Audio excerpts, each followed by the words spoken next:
ನಿನ್ನೆ ಒಂದು ವಿಡಿಯೋ ಹಾಕಿದ್ದೆ ಕುರಿ ಶೆಡ್ ಮಾಡ್ತಾ ಇದೀವಿ ಅಂತ. ನಿನ್ನೆ ಬಂದು ಲೆಗ್ಗಳೆಲ್ಲ ನಿಲ್ಸಿ ಹೋಗಿದ್ವಿ. ಇವತ್ತು ಬೆಳಗ್ಗೆನೆ ಬಂದು ಪ್ಲಾಟ್ಫಾರ್ಮ್ನ ಹಾಕೊಂಡು ರೆಡಿ ಮಾಡ್ಕೋತಾ ಇದೀವಿ. ಪ್ಲಾಟ್ಫಾರ್ಮ್ ಹಾಕೋತಾನೆ ಇದ್ದು ಅಷ್ಟೊತ್ತಿಗೆ ಕರೆಂಟ್ ಹೋಯ್ತು ಅಂತ ನಮ್ಮ ಅಣ್ಣ ಇದೇನೋ ಟೆಕ್ನಾಲಜಿ ಯೂಸ್ ಮಾಡ್ತಾ ಇದ್ದಾರೆ.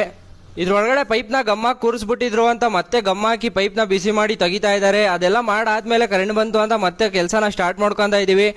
ಕರೆಂಟ್ ಬಂದಲ್ಲ ಅಂತ ಬೇಗ ಪ್ಲಾಟ್ಫಾರ್ಮ್ನ ರೆಡಿ ಮಾಡ್ಕೊಳಕ್ ಸ್ಟಾರ್ಟ್ ಮಾಡ್ಕೊಂಡ್ವಿ. ಏನಕ್ಕಂದ್ರೆ ಮತ್ತೆ ಕರೆಂಟ್ ಹೋಗ್ಬಿಟ್ರೆ ಪ್ರಾಬ್ಲಮ್ ಆಗುತ್ತೆ ಅಂತ. ಪ್ಲಾಟ್ಫಾರ್ಮ್ ಎಲ್ಲ ರೆಡಿ ಆದ್ಮೇಲೆ ನಮ್ದು ನೆಕ್ಸ್ಟ್ ಕೆಲಸನೇ ರೈಲಿಂಗ್ಸ್ ಹಾಕೊಳ್ಳೋದು. ರೈಲಿಂಗ್ಸ್ ಎಲ್ಲ ಹಾಕೊಂಡ್ವಿ. ಅಷ್ಟೊತ್ತಿಗೆ ಮಳೆ ಸ್ಟಾರ್ಟ್ ಆಗೋಯ್ತು.